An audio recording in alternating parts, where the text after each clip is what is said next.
Hello दोस्तों, क्या हाल चाल। एल्केन का लेक्चर चल रहा था हाइड्रोकार्बन में। और मैंने एल्केन का अभी तक, अगर आपको याद हो, वहाँ पर उसका प्रिपरेशन मेथड जो भी था वो पूरा कंप्लीट कराया था।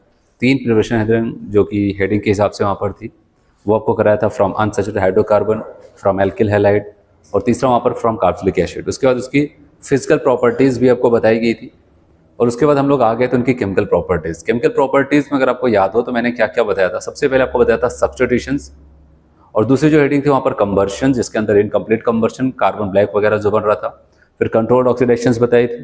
फिर आइसोमेराइजेशंस, एरोमेटाइजेशंस, रिएक्शंस ऑफ मेथेन विथ वो स्टीम इन प्रेजेंस ऑफ निकल कैटलिस्ट, ये भी हुआ था। फिर पायरोलिसिस आई थी। तो ये सारी रिएक्शंस पिछले टर्म पे हो चुकी थी। आज हम लोग को ये क्या करना है, यहाँ पर एक आइसोमेरिज्म पढ़ना है, जो कि यहाँ पर दिया गया। जब मैं आपको पढ़ा रहा था वहाँ पर आइसोमेरिज्म का जो टॉपिक था, तो वहाँ पर मैंने आपको कन्फर्मेशनल आइसोमेरिज्म नहीं पढ़ाया था। मैंने कहा था कि इसको मैं पढ़ाऊंगा आपको हाइड्रोकार्बन में। और हाइड्रोकार्बन में वो समय आ चुका है जहाँ पर हम इसको पढ़ने वाले, क्योंकि आपकी एनसीईआरटी की बुक में उसको यहीं पर दिया है, तो मैं इसको यहीं पर पढ़ा देता हूँ। ठीक है, तो चलिए आज का जो टॉपिक है यहाँ पर कन्फर्मेशनल आइसोमेरिज्म, जो कि एल्केन के अंतर्गत इसको पढ़ा जा रहा है। तो इसी को हम लोग को यहाँ पर देखना है। तो पहले मैं आपको पढ़ाता हूँ, उसके बाद फिर हम लोग यहाँ पर इसको रेट करेंगे। ठीक है, इसमें क्या देता।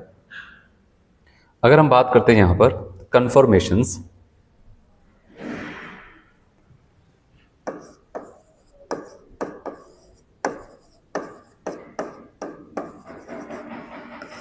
ठीक है, अगर हम कन्फर्मेशंस की बात करते हैं तो कन्फर्मेशंस में ये बताया जाता है, ये कन्फर्मेशन एक्चुअली एक आइसोमेरिज्म की बात करता है। और ये आइसोमेरिज्म जो हो जाता है हम एल्केन में देखते हैं। कहाँ पर देखते हैं? एल्केन। एक्चुअली में क्या हो जाता है, अगर एल्केन की बात करते हैं, एल्केन में कार्बन कार्बन के बीच में कितना बॉन्ड पाया जाता है? सिंगल बॉन्ड पाया जाता है। और यहाँ पर बताया गया कि एल्केन एल्केन की अगर हम बात करते हैं, यहाँ पर अगर हम देखते हैं ये कार्बन और ये कार्बन एक दूसरे से जो सिग्मा बॉन्ड से जुड़ा होता है, तो इनके बीच में इलेक्ट्रॉन डेंसिटी यहाँ पर पाई जाती है। तो ये जो इलेक्ट्रॉन डेंसिटी है यूनिफॉर्मली डिस्ट्रीब्यूट होती है, सिमेट्रिकली, ऐसा कह सकते हैं सिमेट्रिकली डिस्ट्रीब्यूट होती है इन दोनों कार्बन के बीच में। इनको बीचों बीच वहां पर वो इलेक्ट्रॉन डेंसिटी पाई जाती है। और कहा जाता है, अगर हम यहाँ पर आप देख रहे हैं ये एक कार्बन है, ये कार्बन, आप चाहे यहाँ पर CH3 ग्रुप है या फिर इसके अलावा और कुछ भी हो सकता है। अगर हम क्या करते हैं, किसी एक कार्बन को रोक करके किसी दूसरे कार्बन को ऐसे घुमाते जाए, तो ऐसा कह सकते हैं, जैसे मान लेते हैं सिंगल बॉन्ड है कार्बन कार्बन, तो अगर इसको हम ऐसा घुमाते जाते हैं, एक को रोक करके दूसरे को घुमाते जाते हैं, ऐसे वहां पर घुमा घुमा करके हम क्या कर सकते हैं, infinite number of structures, special arrangement हम यहाँ पर बना सकते हैं। तो कहने का मतलब एक बार फिर से मैं आपको बताऊं कि जो कन्फर्मेशन आइसोमेरिज्म पढ़ा जाता है वो एल्केन में पढ़ा जाता है। क्यों? क्योंकि एल्केन में पाया जाता है सिंगल बॉन्ड, और सिंगल बॉन्ड के अराउंड अगर हम क्या करते हैं, रोटेशन करते हैं, तो एक फ्री रोटेशन देखने को मिलता है। एक फ्री रोटेशन मतलब बिना किसी रुकावट के, आपको ऐसे कहा जा रहा है, अगर हम एक कार्बन को रोक, हम दोनों को एक साथ नहीं घुमाते हैं, एक कार्बन को रोकते हैं, दूसरे कार्बन उसमें चेंजेस करते चले जाते, थोड़ा थोड़ा उसको घुमाते ऐसे चले जाते हैं। तो ऐसा कुछ वहां पर रोटेशन होता है।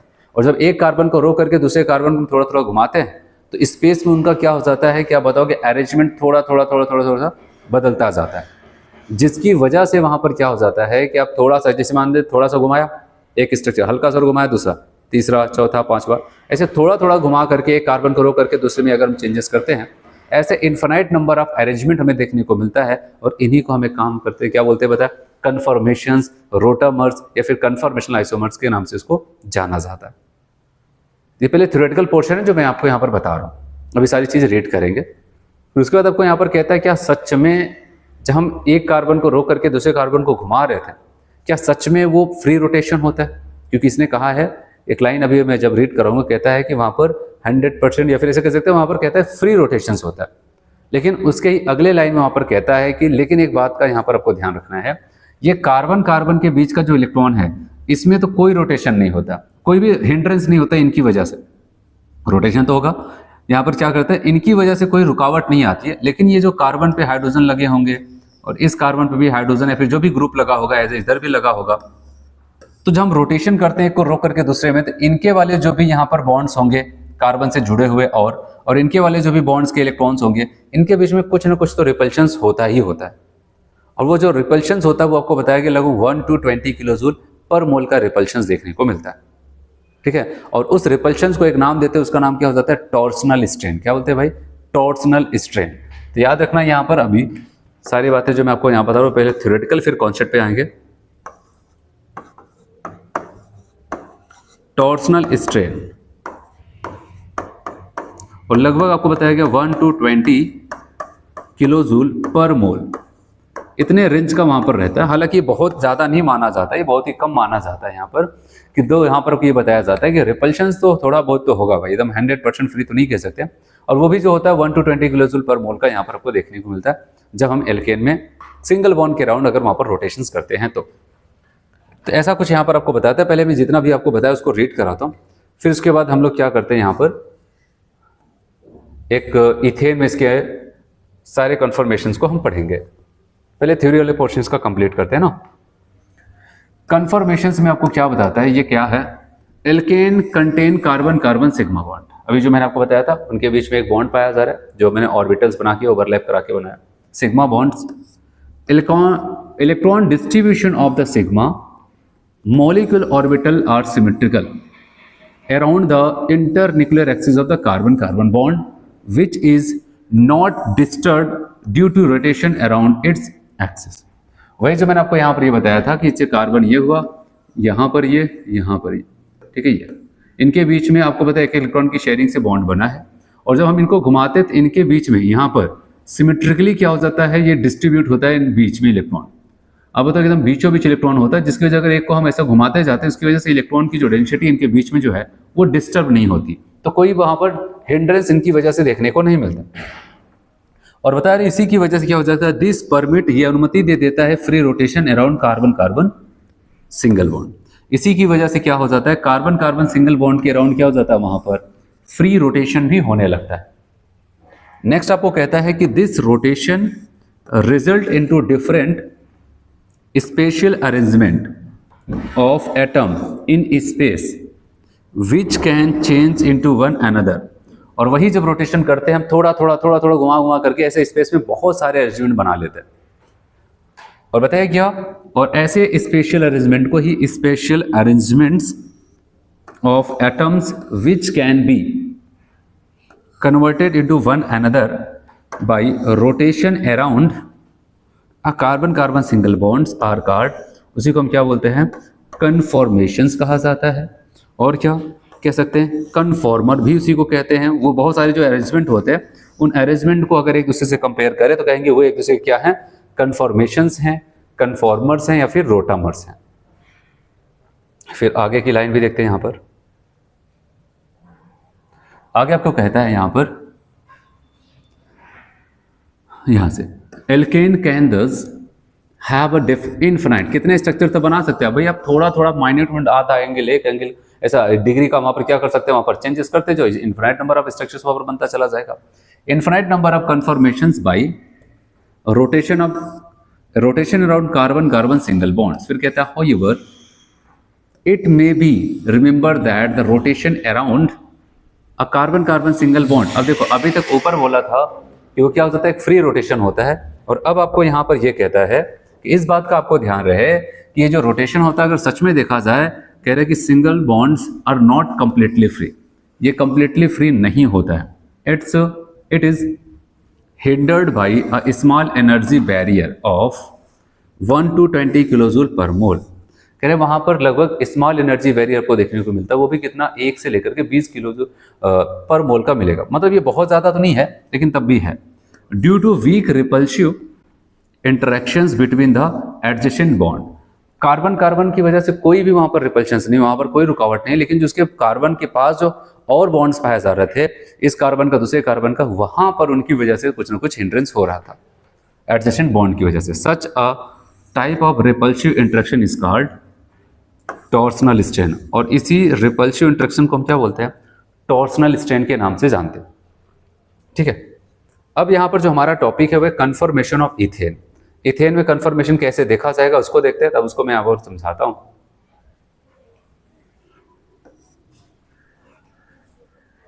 हम लोग यहां पर बात करने वाले हैं जो आपके बुक में जो टॉपिक यहां पर लिखा गया, कन्फर्मेशन ऑफ इथेन।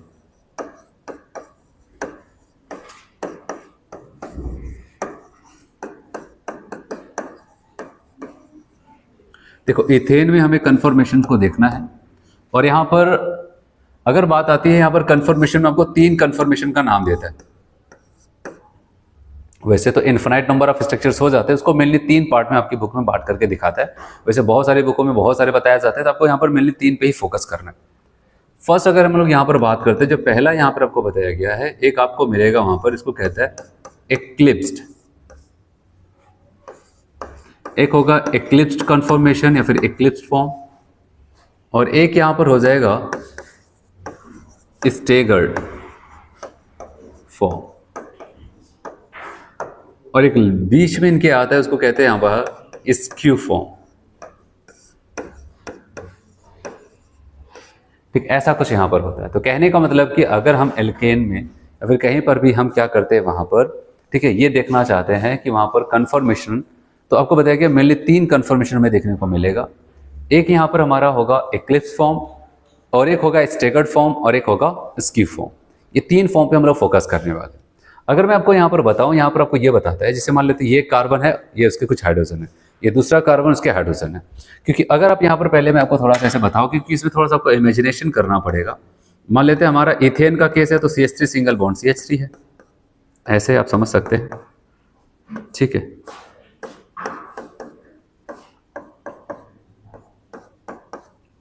अब आपको यहां पर क्या बताता है, मान लेते हैं ये एक कार्बन का उसके हाइड्रोजन, ऐसे समझ लेते हैं ये एक कार्बन का हाइड्रोजन है, ये एक कार्बन का उसके हाइड्रोजन है। अगर हम क्या करते हैं, इनको ऐसा घुमाते और घुमा करके कुछ ऐसे एडजस्ट कर लेते हैं, इस कार्बन के जो हाइड्रोजन, इस वाले कार्बन की ऐसे मान लेते हैं जो उंगली है उसके हाइड्रोजन है, ऐसे इस वाले कार्बन के उंगली जो है हाइड्रोजन है। अगर उसको ऐसे घुमाते हैं कि इस कार्बन के, एक कार्बन का जो हाइड्रोजन है दूसरे कार्बन के हाइड्रोजन के जितना मिनिमम डिस्टेंस हो सकता है उतने करीब आ जाए, तो उसी को कहा जाता है वहां पर एक्लिप्स फॉर्म। और अगर हम कुछ ऐसा घुमा करके उनको एडजस्ट कर दे कि इस कार्बन के हाइड्रोजन और इस कार्बन के हाइड्रोजन एक दूसरे के मैक्सिमम डिस्टेंस पे जाकर के वहां पर फिट हो, तो उसको कहते हैं स्टेगर्ड फॉर्म। ये मिनिमम डिस्टेंस की बात करते हैं। डिस्टेंस किसको लेकर के, इनके हाइड्रोजन और इनके हाइड्रोजन के बीच में जो मिनिमम डिस्टेंस पॉसिबल होगी उसको कहते हैं स्टेगर्ड एक्लिप्स फॉर्म। जो मैक्सिमम डिस्टेंस आप बना सकते हैं उसको कहते हैं स्टेगर्ड फॉर्म, और मिनिमम और मैक्सिमम के बीच का जो कुछ भी होता है उसको हम क्या बोलते हैं, आजकल स्क्यू फॉर्म के नाम से उसको जाना जाता है। आप समझ में, तो ऐसा कुछ यहाँ पर होगा जो आपको ध्यान देना है। अब सवाल आता है, एक बात मैं आपको बताऊं, मैंने कहा आपको शुरू में कि कन्फर्मेशन आइसोमेरिज्म में हम एक कार्बन को रोकते हैं दूसरे को घुमाते जाते हैं, एक को रोक करके दूसरे को घुमाते हैं, और ऐसे आप घुमाते जाओ जितना मन करे घुमाते जाओ, कोई दिक्कत नहीं वहां पर। लेकिन इस बात का ध्यान रहे, जो यहाँ पर बॉन्ड लेंथ होगी, जो बॉन्ड एंगल होगा, उसमें कोई भी चेंजेस नहीं आएगा। इस बात का ध्यान देना, हम घुमा तो रहे हैं, क्योंकि ये नीट का पूछा हुआ क्वेश्चन है बहुत पहले का। आपसे बोला गया कि अगर हम क्या कर रहे हैं वहां पर बहुत सारे कन्फर्मेशंस, वहां पर बहुत सारे अरेंजमेंट बनाते चले जा रहे हैं एल्केन का स्पेस में, क्या उसकी वजह से बॉन्ड एंगल, बॉन्ड लेंथ पे कोई फर्क पड़ेगा, क्या वो चेंज होगा? वो चेंज नहीं होता है, इस बात का ध्यान देना चाहिए। ठीक है, आप बताओगे नहीं कुछ तो बदलता है, कुछ तो एंगल होता है वहां पर जो बदलता तो है, क्या होता है अभी आगे बताता हूँ। अब इस बात को समझाने के लिए, क्योंकि अभी मैंने आपको ऐसे ऐसे करके समझाया, हो सकता है आपको समझ में ना आया हो, तो अब वो आपको क्या करते हैं, यहाँ पर कुछ कन्फर्मेशन से समझाया जाएगा। वो कन्फर्मेशन 2 लोग दे रहे हैं, एक होता है शॉ हॉर्स प्रोजेक्शन और एक होता है न्यूमैन्स प्रोजेक्शन। तो शॉ हॉर्स प्रोजेक्शन की अगर मैं आपको बात करता हूँ यहाँ पर, ठीक, अगर हम बात करते हैं यहाँ पर शॉ हॉर्स प्रोजेक्शन, हमारा मेन टारगेट होगा शॉ हॉर्स और न्यूमैन्स प्रोजेक्शन से हम ये देखेंगे, खास करके हमारा यहाँ पर टारगेट होगा हम एक्लिप्स और स्टेगर्ड फॉर्म को समझ पाएं। और अगर मैं आपको बताऊं कि मान लेते हैं यहाँ पर एक कार्बन ये है, इसके पास 3 हाइड्रोजन, एक कार्बन ये, क्योंकि हम इथेन पे ही चीजों को अच्छे से समझेंगे, ऐसा कुछ होता है। ठीक है, इथेन पे ही हम चीजों को अच्छे से समझने वाले हैं। तो कैसे हम समझ पाएंगे कि कैसे यहाँ पर, अभी तो हमको क्या हो जाता है कि 3 डायमेंशनल होता है, हम 2 डायमेंशनल में बोर्ड पे कैसे समझ पाएंगे ये यहाँ पर क्या हो जाता है कि इसका एक्लिप्स फॉर्म स्टेगर्ड फॉर्म है। इसी बात को समझाते हैं। जैसे मान लेते हैं यहाँ पर ये जो मार्कर है यहाँ पर, ठीक है, अब यहाँ पर क्या हो जाता है, एक अगर आप ऐसा बैठे, आप ऐसा देख रहे हैं, तो यहाँ पर अगर मान लेते हैं इसका एक पॉइंट एक कार्बन को बता रहे हैं, एक पॉइंट दूसरे कार्बन को बता रहे हैं, ये फ्रंट वाला एंड है और बैक वाला है। तो मान लेते हैं ये कार्बन को बता रहे हैं, ये कार्बन, यहाँ पर 3 हाइड्रोजन लगे होंगे, यहाँ पर 3 हाइड्रोजन को लगे होंगे। अगर ऐसे आप आगे से देखेंगे आपको अच्छे से हो सकता है ना सही से देखें, क्योंकि आगे वाले कार्बन के जस्ट पीछे वाला कार्बन है। तो शॉ हॉर्स ने थोड़ा सा दिमाग लगाया, उन्होंने क्या किया पता है, उन्होंने काम किया, कहा कि हम एक काम करते, फ्रंट वाले कार्बन को ऐसे नीचे झुका देते। बताओ अगर ऐसे होता, आप आगे से देखते, आपको आगे वाला कार्बन दिखता है, पीछे वाला नहीं दिखता है, आपको पीछे वाला भी अच्छे से देखिए, अच्छे से आप ऑब्जर्व कर पाओ। उन्होंने क्या किया, इसको यहाँ पर आगे वाले कार्बन को थोड़ा सा नीचे झुका दिया, और बैक वाले कार्बन को कहा और कहता है यहाँ पर पहले हम इसको नीचे करते हैं और इसको पीछे वाले को ऊपर। और क्या अगर आप और अच्छे से देखना चाहते इसको थोड़ा सा राइट या फिर ऐसा लेफ्ट घुमा दो जिससे कि दोनों कार्बन आपको अच्छे से दिखने लगे। और अब इसी भी क्या कर सकते हैं, हाइड्रोजन को भी दिखाते हैं। कह रहे जब इस कार्बन के जो हाइड्रोजन है और इस कार्बन के जो हाइड्रोजन है एक दूसरे के जस्ट ऊपर पड़ने लगे, उसी को एक्लिप्स फॉर्म कहा जाता है। अब उसको मैं बनाता हूं, आप समझने की कोशिश करो। यहाँ पर न्यूमैन्स प्रोजेक्शन और भी अच्छा होगा, लेकिन सॉहर्ट्ज़ प्रोजेक्शन भी हम लोग देखते हैं। उन्होंने ऐसा कुछ बनाया।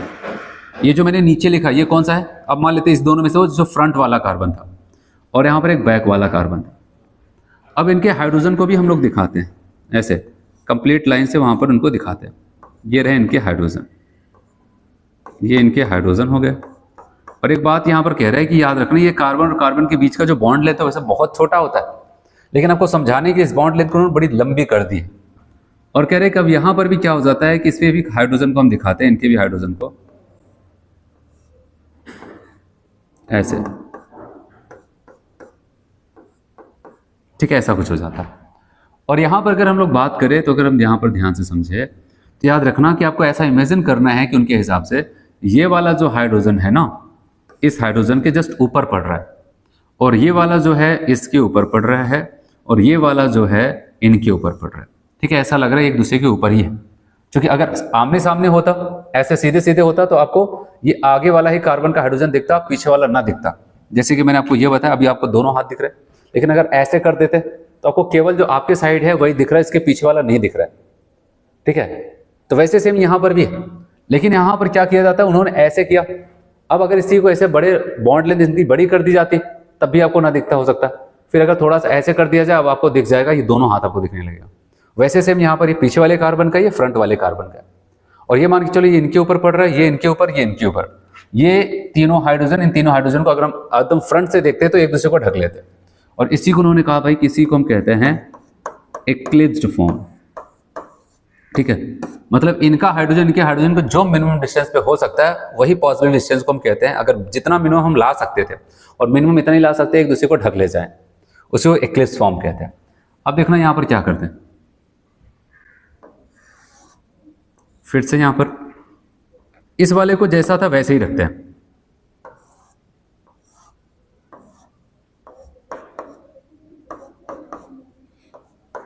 लेकिन अब इसको ऐसे घुमाते हैं कि अब इनका हाइड्रोजन उनके हाइड्रोजन मैक्सिमम डिस्टेंस पे रहे।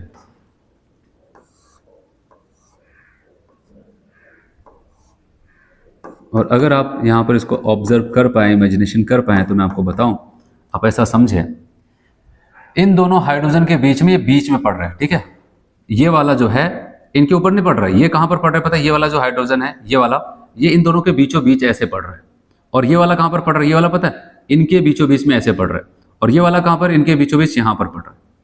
और आपको पता है कि अगर आप ऐसा देख पाए, मान लेते ये हाइड्रोजन इसका वाला, ठीक है, अगर इनके ऊपर ऐसे पड़ता किसी एक के ऊपर और दूसरा वाला तब इनके ऊपर पड़ता, तीसरा वाला इनके ऊपर पड़ता, तो वो एक्लिप्स फॉर्म हो जाता है। लेकिन अब ऐसा लग रहा है यहाँ पर ये दोनों हाइड्रोजन के बीचों बीच पड़ रहा है, इनके हाइड्रोजन के बीचों बीच पड़ रहा है, ऐसे पड़ रहा है। और ये इनका मैक्सिमम डिस्टेंस होगा, क्योंकि अगर हम यहाँ से इसको इधर की तरफ घुमाएंगे तो इसके करीब पहुंच जाएगा, इधर घुमाएंगे इसके करीब पहुंच जाता है। और अगर बीचों बीच होता है इसको कहते हैं मैक्सिमम डिस्टेंस है। इस कार्बन के हाइड्रोजन का, इस कार्बन के हाइड्रोजन का वो मैक्सिमम डिस्टेंस है, और इसीलिए इसको हम कहते हैं भाई ये क्या हो जाएगा, स्टेगर्ड फॉर्म कहा जाता है। क्या कहा जाता है, स्टेगर्ड फॉर्म कहा जाता है। तो मैक्सिमम और ये मिनिमम, इसको कहते हैं दो एक्सट्रीम केसेस, एक तो सबसे कम डिस्टेंस और मैक्सिमम जितना पॉसिबल हो सके उतना डिस्टेंस पे जाना। ये यहाँ पर क्या कहलाता है, अब बताओगे, स्टैगर्ड फॉर्म।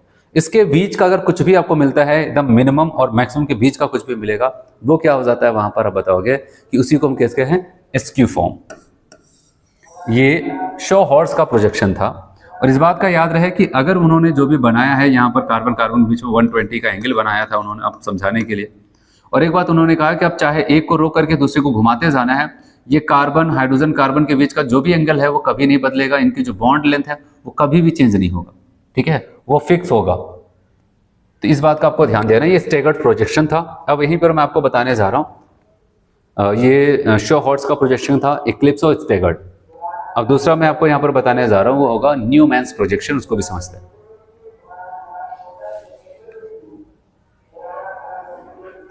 सेकेंड प्रोजेक्शन उसका नाम है यहाँ पर न्यूमैन प्रोजेक्शन।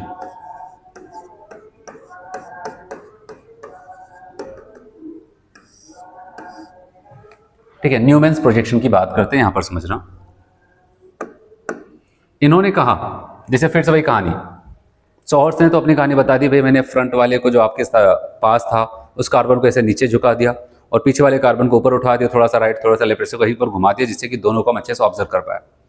लेकिन जो न्यूमैन्स है वो क्या कह रहे हैं कि जो आपके फ्रंट वाला कार्बन है, ठीक है, जो आपके तरफ पड़ रहा है कार्बन, उसको मैं एक पॉइंट से दिखाऊंगा और उसके तीनों हाइड्रोजन को दिखा दूंगा, और बैक वाला जो कार्बन आपको नहीं दिखाई देगा आसानी से, उसको एक सर्कल से दिखाया जाएगा। मैं इसको दो टुकड़ों में बांटूंगा, फिर उन दोनों को मिला करके आपको वो स्ट्रक्चर्स दिखाऊंगा।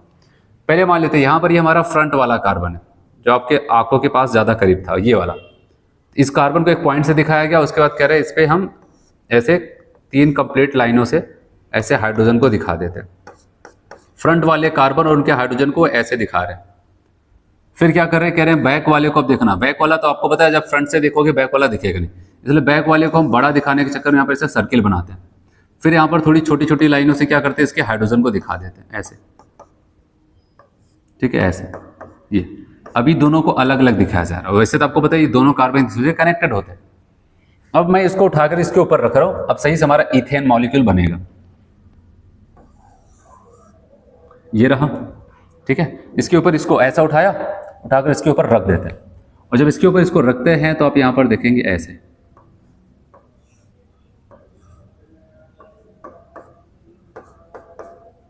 ये रहा। अब आप बताओगे इसको दिखा रहे, इसका पीछे वाला हाइड्रोजन नहीं दिख रहा आपको, क्यों नहीं दिख रहा है पता है? क्योंकि इसलिए नहीं दिख रहा है कि इनका हाइड्रोजन जाकर इन्हीं के ऊपर बैठ गया, जस्ट यहां पर एक दूसरे के साथ ढक लिया। जिसे आप फ्रंट से देखेंगे केवल आपको फ्रंट वाला ही कार्बन का हाइड्रोजन दिखेगा, बैक वाला नहीं दिखने वाला। लेकिन आपकी एनसीईआरटी बुक में कहता है कि थोड़ा सा घुमा के ऐसा दिखा देते हैं, जिससे आपको पता चले हाँ सच में इसके पीछे है। इसलिए यहाँ पर क्या होता है, हल्का सा ऐसे घुमा कर आपको ऐसा दिखा देता है, लेकिन ये मान के चलो एक दूसरे के ऊपर ही पड़ रहे हैं ये। तो आपको समझाने के लिए यहाँ पर कि आप ये मान ना चलो कि कुछ नहीं है उसके पीछे, इसलिए थोड़ा सा घुमा के आपको दिखाया जा रहा है, लेकिन मान के लो एक दूसरे के ऊपर पूरा यहाँ पर एक दूसरे को ढक रहे कंप्लीटली। और इसी को उन्होंने कहा कि ये होता हमारा एक्लिप्स्ड फॉर्म। क्या बोल रहे हैं इसको? एक्लिप्स्ड फॉर्म कहा जा रहा है। और वही अगर बात कर रहे हैं स्टैगर्ड की, कह रहे हैं कि ये रहा फ्रंट वाला कार्बन, ये उसके हाइड्रोजन,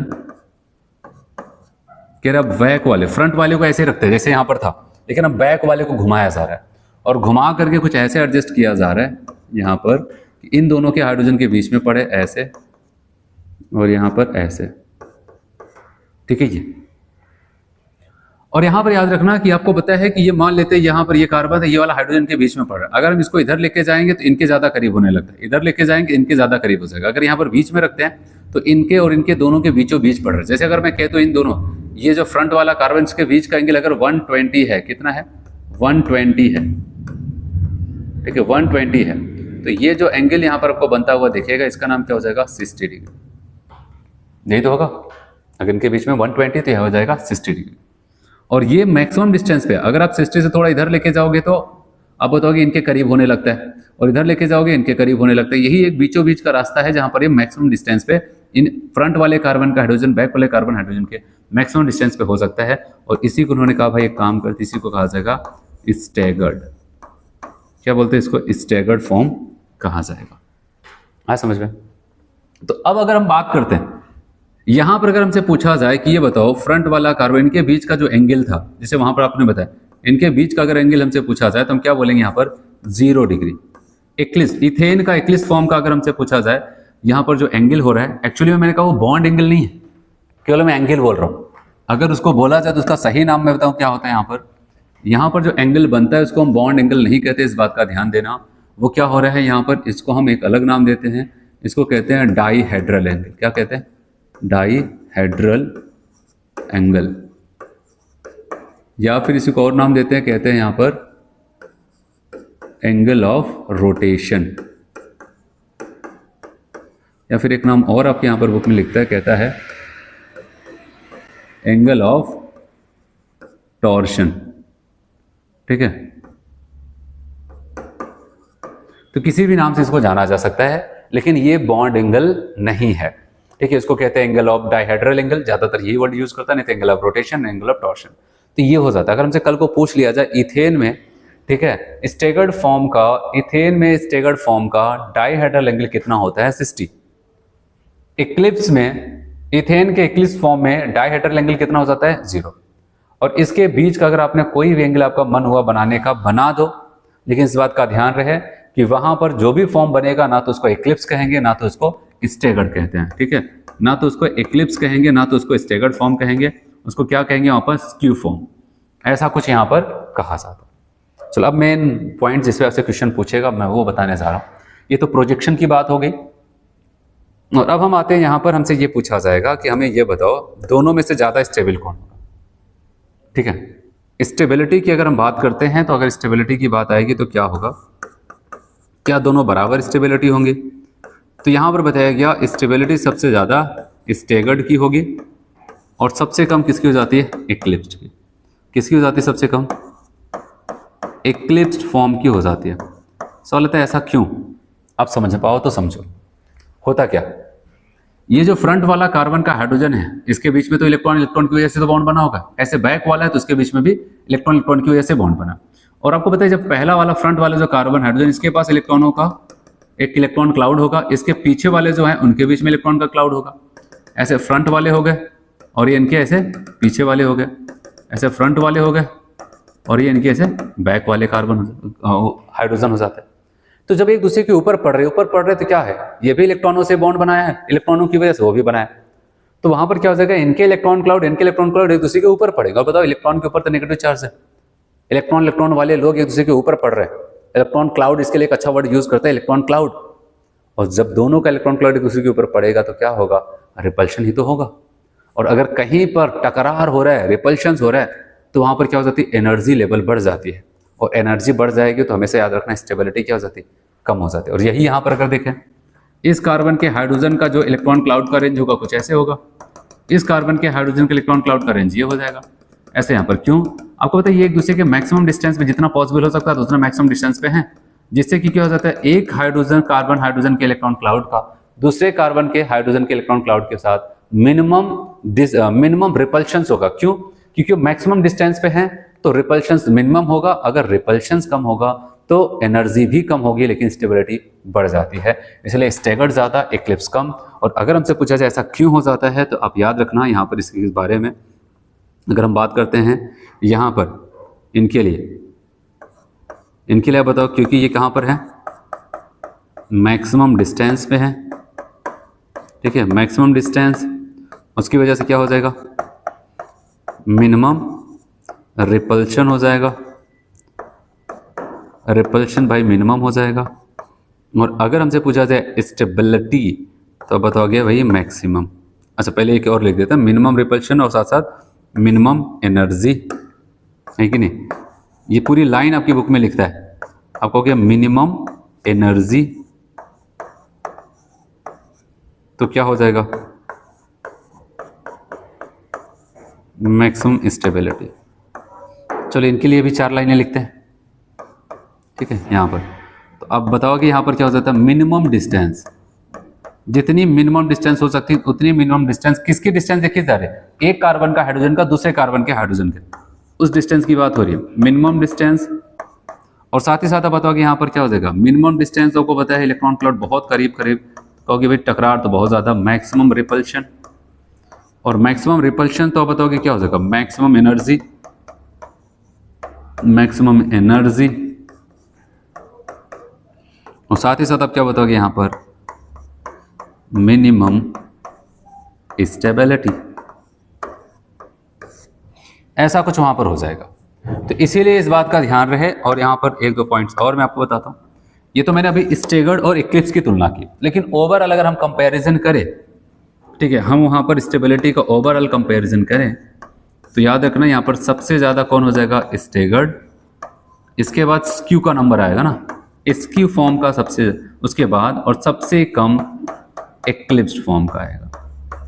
ये किसका ऑर्डर आप अरेंज कर रहे थे? उनकी स्टेबिलिटी, उनके कंपाउंड की स्टेबिलिटी का।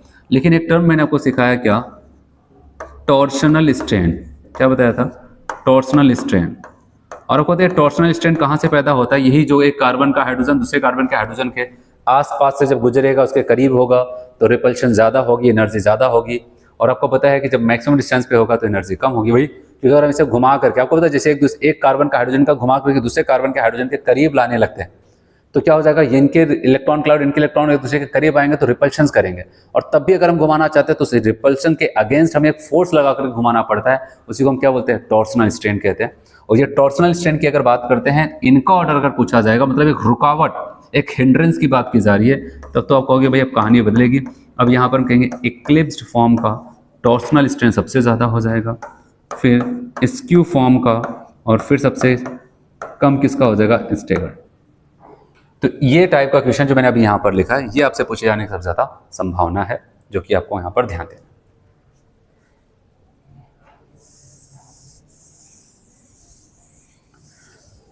तो इसीलिए अगर हमसे कभी पूछा जाए मोस्ट स्टेबल, लेस स्टेबल की बात करता है, तो आपको इस बात का ध्यान दें। जैसे मैं आपको एक एग्जांपल बता दूं,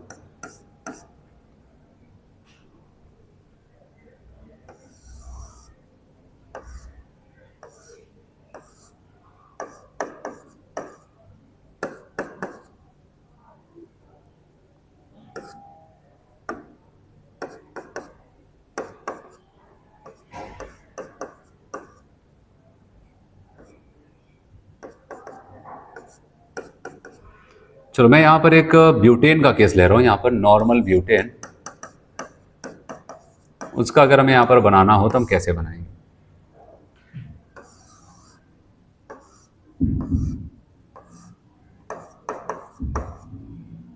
इक्लिप्स और स्टेगर्ड की बात करते हैं यहाँ पर, इनके प्रोजेक्शन से,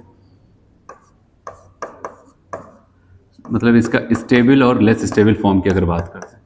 अब जैसे यहाँ पर ये ब्यूटेन का केस था, इसका एक स्ट्रक्चर ये था और एक ये था। अगर हमने इससे पूछा जाए कौन ज़्यादा, और भी स्ट्रक्चर आपको दे सकता है, तो आपको बताइए यहाँ पर ये हाइड्रोजन तो छोटे छोटे हैं, यहाँ पर आपको बड़ा इलेक्ट्रॉन क्लाउड इनका दिख रहा है, और यहाँ पर बड़ा इलेक्ट्रॉन क्लाउड इसका दिखेगा, मेथाइल का, 2 मेथाइल ग्रुप रखे अगर इसमें आकर देखें, तो यहाँ पर ये मेथाइल मैक्सिमम डिस्टेंस, ये दूसरे के मैक्सिमम डिस्टेंस पे है।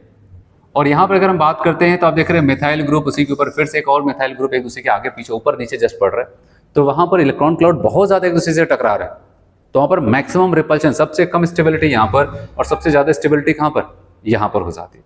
ठीक है, तो ऐसा कुछ यहाँ पर होगा। चलो यहाँ पर मैं बता रहा हूँ ऐसे,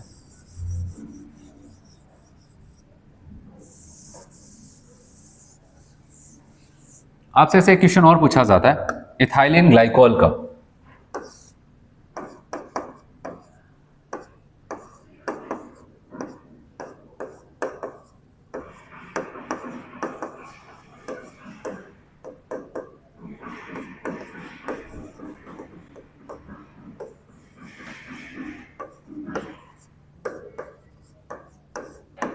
इथाइलिन ग्लाइकोल का आपसे पूछता है, आपसे पूछा जाता है इथाइलिन ग्लाइकोल का मोस्ट स्टेबल फॉर्म क्या होगा।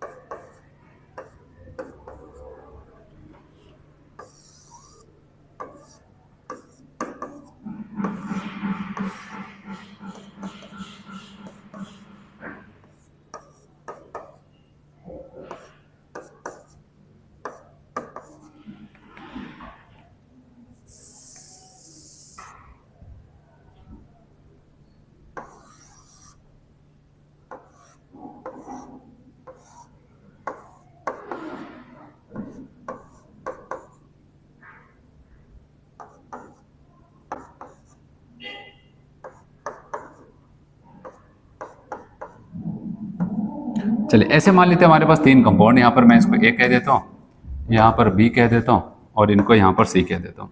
अगर हमसे पूछा जाए इनकी स्टेबिलिटी का एक ऑर्डर लगाना है, लगा सकते हैं क्या, स्टेबिलिटी का एक ऑर्डर अरेंज करना, तो क्या लगता है कौन सा यहाँ पर होना चाहिए स्टेबिलिटी का सही ऑर्डर। याद रखना यहाँ पर अगर आप देख रहे हैं इनके OH और इनके OH मैक्सिमम डिस्टेंस पे है, तो नो डाउट आप बताओगे यहाँ पर तो बहुत दूर दूर है, क्योंकि OH एक बड़ा ग्रुप है, यहाँ पर OH एक बड़ा ग्रुप है। हम चाहते हैं बड़े ग्रुप एक दूसरे जितना दूरी बना सके, जितनी मैक्सिमम डिस्टेंस बना सके उतना अच्छा है। और यहाँ पर अगर हम देखते हैं यहाँ पर क्या हो जाता है, एक दूसरे के जस्ट ऊपर ही तो पड़ रहे हैं, तो मैक्सिमम रिपल्शन यहाँ पर होगा। लेकिन एक चीज यहाँ पर हम स्टेबिलिटी की बात कर रहे हैं, तो याद रखना हमें लग रहा है कि ये ज्यादा होना चाहिए था, लेकिन यहाँ पर एक एक्स्ट्रा एडिशनल कॉन्सेप्ट लगता है, वो आपको ध्यान देना है, यहाँ पर याद रखना है कि यहाँ पर ये क्या करते हैं, एक दूसरे से थोड़ी सी दूरी भी बना के रखे, ये वाला, ठीक है। और यहाँ पर साथ ही साथ अगर आप देखें OH ग्रुप मैंने कहा था अगर ऑक्सीजन से जुड़ा हुआ H है तो किसी और ऑक्सीजन के साथ वो क्या कर सकता है, वहां पर हाइड्रोजन बॉन्डिंग बना सकता है। क्योंकि इथाइलिन ग्लाइकोल एक ही कंपाउंड्स है, उसी के अंदर ही हमें देखने को मिल रहा है। इसका मतलब कौन सा हाइड्रोजन बॉन्डिंग बन रहा है, अब बताओगे इंट्रा मोलिकुलर, अब बताओगे यहाँ पर हाइड्रोजन बॉन्डिंग बन रही, ठीक है, H बॉन्ड बन रहा है। तो इसीलिए एक पल के लिए आपको ये लगता था, हाँ ये मानता हूँ, जैसे अभी ये वाला केस था तो बताओ कि यहाँ पर मिथाइल ये था, तो नो डाउट आपने इसको सही कहा, ये ज्यादा स्टेबल, ये सबसे कम स्टेबल होगा। लेकिन यहाँ पर एक तो अब बताओगे अच्छा हाइड्रोजन बॉन्ड अगर मिल रहा है, हाइड्रोजन बॉन्ड तो यहाँ पर भी बनेगा, हाँ बन तो जाएगा यहाँ पर, लेकिन साथ साथ एक दूसरे के इलेक्ट्रॉन क्लाउड एक दूसरे के ऊपर बहुत ज्यादा रिपल्शन कर देंगे, तो वहाँ पर हाइड्रोजन बॉन्ड उसको ओवरकम नहीं कर पाएगा। लेकिन यहाँ पर क्या हो जाता है, पहले एक थोड़ी सी डिस्टेंस भी मेंटेन किए, ठीक है, ऐसा नहीं कि रिपल्शन नहीं होगा, थोड़ा बहुत रिपल्शन होगा, लेकिन साथ साथ इनको क्या मिल गया, यहाँ पर एक फोर्स भी मिल गया, force of attraction hydrogen bond का। इसीलिए अगर हम बात करेंगे तो हम कहेंगे भाई हमारे हिसाब से बी सबसे पहले, उसके बाद तब यहाँ पर ए पे आएंगे, और सबसे कम किसको कहेंगे, यहाँ पर सी वाले पे जाएंगे। तो ऐसा कुछ यहाँ पर हो जाता है, ऐसा समझ में। तो अब बताओ कि बी फिर ए फिर सी हो जाता है। तो अब इसको मैं रीड कराऊंगा आपकी एनसीईआरटी की बुक से, जितना मैंने आपको बताना था यहाँ पर बता दिया। तो चलिए देखते हैं यहाँ पर,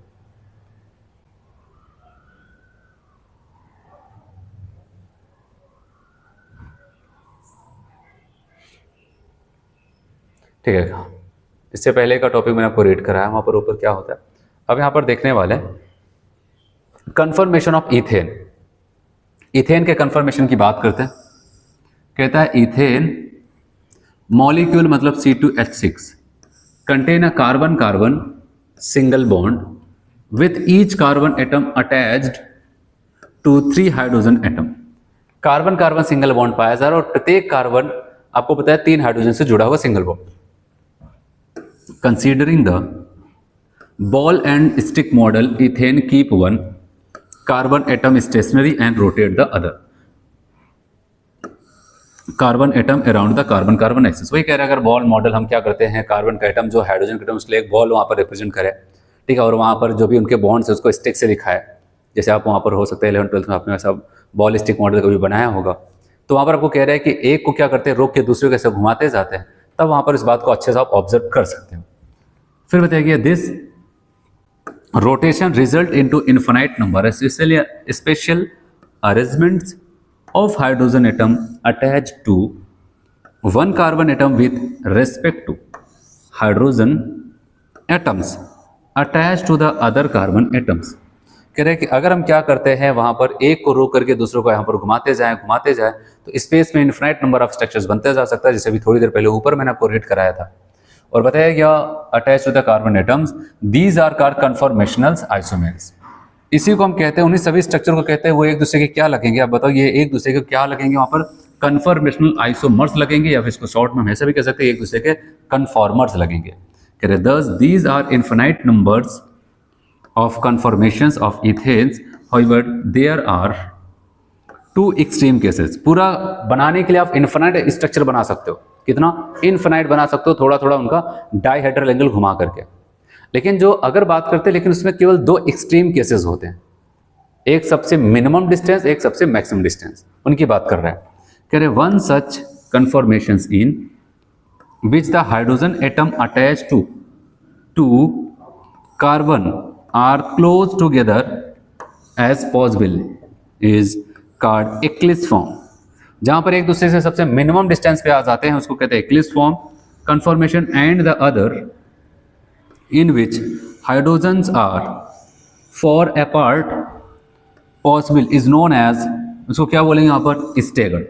और जो फॉर अपार्ट मतलब जो मैक्सिमम डिस्टेंस पे पॉसिबल हो सकता है उसी को हम क्या बोलते हैं यहाँ पर, स्टेगर्ड कन्फॉर्मेशन। फिर कह रहा है any other intermediates conformation is called as skew form. Skew conformation It may be remembered that in all the conformations the bond angle, ये लाइन बहुत इंपॉर्टेंट यहाँ पर बोलता है कि इस बात का भी ध्यान रहे, चाहे जितना मन करे उतना घुमा दो वहां पर एक कार्बन को रोक करके दूसरे कार्बन को, लेकिन यहाँ पर कहता है the bond angle and bond length remain same, वो कोई भी चेंजेस नहीं होता है।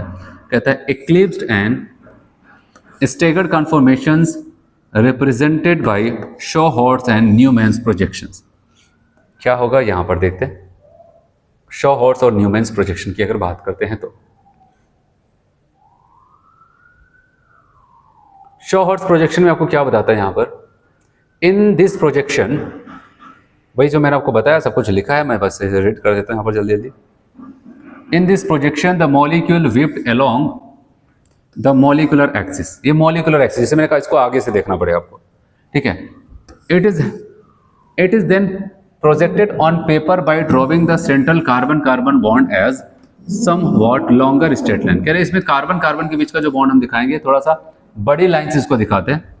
अपर end of the line slightly tilted towards right और लेफ्ट, और अपर एंड को क्या करते हैं थोड़ा सा हम आगे ऐसे राइट और लेफ्ट ऐसा टिल्ट कर सकते हैं। Hand side the front carbon shown at lower and, आगे वाले कार्बन को हम झुका देते हैं आगे की तरफ वहां पर लोअर एंड पे, वेयर एज द रेयरर मतलब दूर वाला जो कार्बन है show at a upper end, और उसको ऊपर उठा देते थे। Each carbon has 3 lines attach to it corresponding to 3 hydrogen atoms, और प्रत्येक कार्बन 3 हाइड्रोजन आपको दिखेगा। The line are inclined at an angle of 120, वहां पर टोटल आपको जो एंगल तीनों कार्बन हाइड्रोजन के बीच में दिखेगा वो 120 का आपको देखने को मिलेगा। कह रहे कि यहाँ पर some sawhorse projections of eclipsed and staggered conformations of ethane depicted in figure, आपको यहाँ पर दिखाया गया कुछ ऐसे। तो यहाँ पर क्या हो जाता है कि आप देख रहे हैं इक्लिप्स्ड है और वो कौन सा है, स्टेगर्ड है। तो यहाँ पर ये कैसा हो जाता है आपका, ये इक्लिप्स फॉर्म है, ये इसके सामने पड़ रही है, इसके सामने इसके सामने, और यहाँ पर स्टेगर्ड इन दोनों के बीच में ये पड़ रहा है, इन दोनों के बीच में ये पड़ रहा है, और उन दोनों के बीच में ये, इसको कहते हैं स्टेगर्ड फॉर्म। ये आपको बताया गया। फिर नेक्स्ट आपको यहाँ पर क्या बताता है, न्यूमैन्स प्रोजेक्शन। न्यूमैन प्रोजेक्शन, और कह रहे हैं in this projection the molecule is viewed at the carbon carbon bond head on, the carbon atom nearer to the eye is represented by a point. मैंने कहा था जो आपकी तरफ होगा, आंख की तरफ होगा, उसको हम क्या करते हैं पॉइंट से दिखाएंगे, और बैक वाले को सर्किल। और 3 hydrogen atom attached to the front carbon atom are shown by the 3 line drawn at an angle 120, और वहां पर जो एक कार्बन से जो 3 हाइड्रोजन जुड़े हैं उनके बीच का एंगल 120 दिखाया गया। फिर आ गया द रेयर कार्बन एटम्स, पीछे वाला कार्बन एटम्स जो हमारी आंखों से दूर है, is represented by a circle, उसको हम एक सर्किल से दिखाएंगे। And 3 hydrogen atoms are shown attach to it by the shorter line, और उसके हाइड्रोजन को हम छोटी लाइनों से दिखाएंगे, और वो भी 120 एंगल पर एक दूसरे के साथ होंगे, ठीक है। और न्यूमैन्स प्रोजेक्शन की अगर हम बात करते हैं तो ये रहा, ठीक है। ये आपको यहाँ पर दिखाया गया न्यूमैन्स प्रोजेक्शन आपकी एनसीईआरटी की बुक में। मैंने कहा ये फ्रंट वाला कार्बन है, इसको पूरा कंप्लीट लाइन से दिखाया गया। इसके हाइड्रोजन को बैक वाले कार्बन के पूरा रिंग जो बना है ना, वो बैक वाले कार्बन को बता रहा है पूरा रिंग मिल करके, और इसके पीछे के हाइड्रोजन को थोड़ा सा हल्का सा आपको ऐसा दिखा दिया गया जिससे आपको पता है इसके पीछे यही है। इसको कहते हैं इक्लिप्स फॉर्म। लेकिन मैंने कहा रियल में क्या हो जाता है, आप ऐसा मान सकते हैं ये हाइड्रोजन पीछे वाले को पूरा ढक लिया, यहाँ पर थे स्टेगर्ड में। तो आप देख रहे हैं यहाँ पर इन दोनों के बीच का जो एंगल, इसके बीचों बीच ये पाया जा रहा है ये वाला हाइड्रोजन ना, इसलिए मैंने कहा था यहाँ पर अगर हम ये स्टेगर्ड फॉर्म इसके लिए तो एंगल अगर पूछा जाए तो 60, और इनके लिए पूछा जाए तो 0। ये कौन सी एंगल की बात हो रही, angle of rotation, angle of torsion, या फिर डायहेड्रल एंगल, इनकी बात कर रहे हैं न्यूमैन्स प्रोजेक्शन। और ये चलो अब यहां पर हम आते हैं इनकी रिलेटिव स्टेबिलिटी, जो सबसे मेन पॉइंट्स होगा यहां पर। कहता है रिलेटिव स्टेबिलिटी ऑफ कन्फर्मेशन, कह रहे as mentioned earlier in staggered form of ethane the electron cloud of carbon hydrogen bonds are as far apart as possible, thus there are minimum distance। कह रहे staggered form में जितना maximum distance पे carbon का hydrogen हो सकता था उतना मैक्सिमम डिस्टेंस पे एडजस्ट है, तो उसकी वजह से आप बताओगे वहां पर समझ में आता है मिनिमम रिपल्सिव फोर्स होगा, रिपल्शन सबसे कम होगा, और एनर्जी क्या हो जाएगी, मिनिमम एनर्जी होगी। और अगर रिपल्शन कम होगा, मिनिमम एनर्जी होगी, तो स्टेबिलिटी क्या हो जाएगी। ये सारे पॉइंट्स में निकाल करके अलग से आपको लिखा चुका। Of the molecules on the other hand when the staggered form changes into the eclipse form, जब स्टेगर्ड चेंज हो जाता है किसमें, इक्लिप्स फॉर्म में, the electron cloud of the carbon hydrogen bonds comes closer to each other resulting in increase in electron cloud repulsions. और eclipse form में क्या हो जाता है, वो जितना मिनिमम डिस्टेंस पे आ सकता है उतना मिनिमम डिस्टेंस पे आएगा, जिसकी वजह से क्या हो जाएगा, वहां पर वो एक दूसरे के साथ मैक्सिमम मिनिमम डिस्टेंस पे है, तो मैक्सिमम रिपल्शन होगा, मैक्सिमम एनर्जी और मिनिमम स्टेबिलिटी हो जाती है। ठीक है, ऐसा कुछ वहां पर होगा। Each carbon hydrogen bond comes closer to each other resulting in increase in electron cloud repulsions। फिर कह रहे हैं to check the increased repulsive force molecule will have to possess more energy and thus has a lesser stability। भाई अगर करीब होगा एक दूसरे के तो वहां पर रिपल्शन ज्यादा होगा और स्टेबिलिटी क्या हो जाएगी, कम हो जाती है। कह रहे कि एज ऑलरेडी मेंशन, आपको कह रहे हैं पहले ही बताया जा चुका है, the repulsive interactions between the electron cloud which affects stability of the conformations is called torsional strain, जिसकी वजह से वहां पर स्टेबिलिटी थोड़ी बहुत प्रभावित होती है। जो मैंने कहा था 1 to 20 किलो जूल पर मोल का टॉर्सनल स्ट्रेन, उसी को कहा जाता है यहाँ पर। और इन सबसे ये साबित होता है magnitude of the torsional strain depends upon the angle of rotation about carbon carbon bond. और इस हिसाब से अगर पूछा जाए this angle is also called, क्या नाम देते हैं इसको, डाइहेड्रल एंगल या फिर टॉर्सनल एंगल के नाम से जाना जाता है। ठीक है, अब यहां से इंपॉर्टेंट लाइन एक देखते हैं। कह रहे of all the conformations of ethane the staggered form has a least torsional strain. Staggered form में सबसे कम, ये सारे पॉइंट मैंने निकाल दिए वहां पर, बस ये लिखता जा रहा है, आप यहां पर रीड कर लो एक बार, नहीं तो मेन पॉइंट जो भी था मैंने आपको अलग से मैं आपको लिखा देता हूं। तो torsional strain and eclipse form the maximum torsional strain. ठीक है, ये आपको यहां पर बताया गया, तो इतना ही आपको यहां पर ध्यान देना। ठीक है,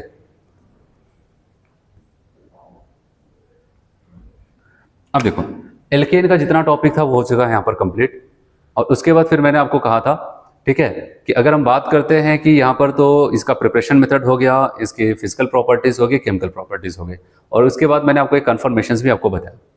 अब हम लोग यहाँ पर एल्कीन स्टार्ट करने वाले हैं। ठीक है, एल्कीन के बारे में यहाँ पर देखते हैं, क्योंकि मैंने आपको शुरू में बताया था कि जब हाइड्रोकार्बन स्टार्ट हो हमें टोटल 4 टॉपिक्स इस चैप्टर में पढ़ने हैं।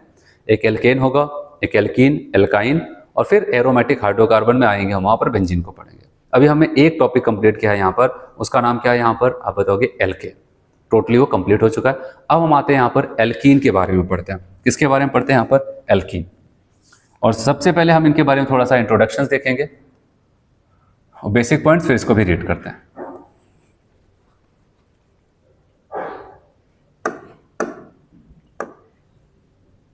ठीक है, दूसरा कंपाउंड हमारा है जिसका नाम है एल्कीन। एल्कीन के बारे में आप सबसे पहले कहोगे भाई ये क्या हो जाता है, अनसैचुरेटेड हाइड्रोकार्बन। ये आपको पता है, ये पहले ही बताया जा चुका है। इनके अगर हम बात करते भाई पहला मेंबर इनका क्या होगा, फर्स्ट मेंबर। तो कह रहे हैं फर्स्ट मेंबर इनका जो जाता है वो 2 कार्बन का होता है, उसको हम यहां पर क्या बोलते हैं, इथीन कहते हैं या फिर इथाइलिन भी कहते हैं। क्या बोलते हैं इसको, इथाइलिन भी कहते हैं। फॉर्मूला हो जाता है C2H4, ऐसा कुछ यहां पर होता है। और अगर हम बात करते हैं यहां पर इनके जनरल फॉर्मूले की बात करते हैं, जो भी इनके एल्कीन हैं, अगर हम वहां पर देखते हैं कि पता चलता है यहां पर एक डबल बॉन्ड आ जाता है पूरे। अगर हम बात करते हैं अगर कोई भी एल्कीन है केवल एक ही डबल बॉन्ड रखता है, तो उसमें एल्केन की तुलना में 2 हाइड्रोजन कम हो जाते हैं। इस हिसाब से अगर हम इनका फॉर्मूला बनाएंगे, जनरल फॉर्मूला, तो हम कहेंगे CnH2n, बस इतना होता है। ठीक है, और अगर हम बात करते हैं इनको एक और नाम से जाना जाता है जिसको हम कहते हैं यहां पर ऑल्सो नोन एज ओलिफिन्स। क्या बोलते हैं भाई, ओलिफिन्स। ओलिफिन्स का मतलब यहां पर आपको बताया जाता है ऑयल फॉर्मिंग प्रॉपर्टी।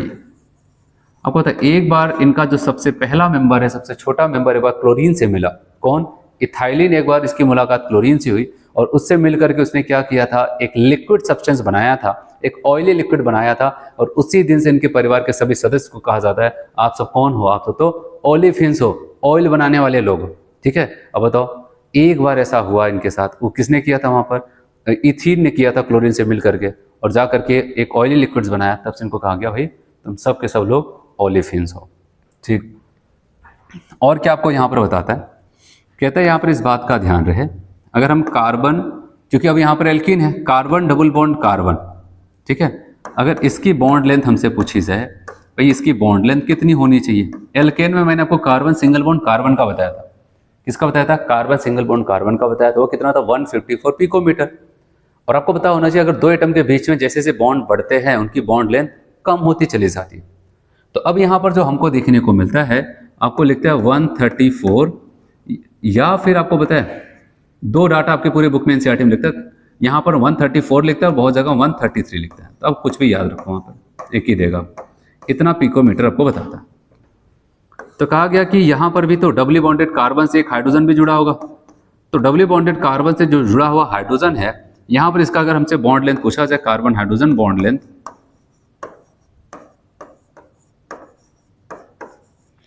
वहां पर कितना था आपको पता है, वहां पर 112 पिकोमीटर था, और यहाँ पर 110 इतना पिकोमीटर आपको मिलता है। और यहाँ पर अगर हम बात करते हैं कुछ बातें, हम इथीन की बात करते हैं या फिर इथाइलिन की, वो कुछ ऐसे होता है ना, सबसे छोटा मेंबर इसी में देख लेते हैं। इसमें जो ये कार्बन आपको दिख रहा है, चाहे ये कार्बन ये कार्बन, आप इसका हाइब्रिडेशन निकालेंगे तो कैसा आएगा, sp2 आ जाता है। अच्छा, यहाँ पर अगर इनके बीच का एंगल हम निकालते हैं, ठीक है, तो अब आपको यहाँ पर कहता है लगभग ये 121.7 डिग्री का आपको मिलता है। और यहाँ पर आपको कहता है हाइड्रोजन कार्बन हाइड्रोजन, तो यहाँ पर अगर करते हैं 116, यहाँ पर आपको कहता है 116, ठीक है, 0.6 डिग्री का आपको यहाँ पर देखने को मिलता है। तो ऐसा कुछ है, अगर कभी इतना जाता है तो, नहीं तो लगभग इतना बहुत कम पूछते हैं। Carbon hydrogen carbon double bond carbon, या फिर कार्बन हाइड्रोजन कार्बन हाइड्रोजन, ये पूछा जाता है तो ये 116.6 121.7 इतना यहाँ पर पाया जाता है। तो बेसिक इन्फॉर्मेशन में आपको कम से कम इतना यहाँ पर ध्यान देना, ठीक है। ओलिफिन्स इनका नाम चलता है, उनका नाम क्या चलता था बताओ, एल्केन का, एल्केन का क्या नाम चलता था, paraffins, Latin affinity towards oxidising reducing agent and other substances. And यहाँ पर बताया गया है कि ये क्या हो जाते हैं ओलिफिन्स, क्योंकि इनके पास ऑयल फॉर्मिंग प्रॉपर्टीज पाई जाती है। तो चलिए अब यहाँ पर इसको रेट करते हैं, ठीक, हम इसको रेट करने वाले हैं।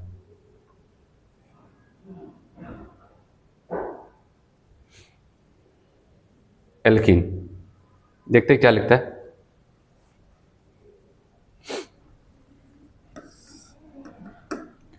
Alkene are unsaturated hydrocarbon containing at least one double bonds, कम से कम उसके पास क्या हो जाता है, एक डबल बॉन्ड्स। कह रहे हैं कि what should be the general formula of alkene, हमको पता है उसका जनरल फॉर्मूला क्या हो जाएगा अगर उसके पास एक डबल बॉन्ड है, जो कि एल्कीन के पास होता है वहां पर। तो बताया कि if there is one double bonds between two carbon atoms, अगर एक डबल बॉन्ड्स है तो जाहिर सी बात है दो हाइड्रोजन कम होगा। In alkene they must possess two hydrogen atom less than alkanes, alkane की तुलना में दो हाइड्रोजन यहां पर कम होगा। हेंस जनरल फॉर्मूला जो इसका आपको बता रहा है वो क्या हो जाएगा, CnH2n हो जाता है, ये इनका जनरल फॉर्मूला हो जाएगा। फिर कह रहे हैं कि alkenes are also known as, क्या बोलते हैं भाई इसका दूसरा नाम, ओलिफिन्स, मतलब ऑयल फॉर्मिंग। क्यों कह रहे, इसलिए क्योंकि फर्स्ट मेंबर, पहला मेंबर तो इथाइलिन है, तो उसने ऐसा क्या कर दिया बताओ, फर्स्ट मेंबर ने ऐसा क्या कर दिया, तो वो देखने जा रहे हैं। कहा गया कि सिंस फर्स्ट मेंबर कौन, इथाइलिन और इथीन C2H4 was found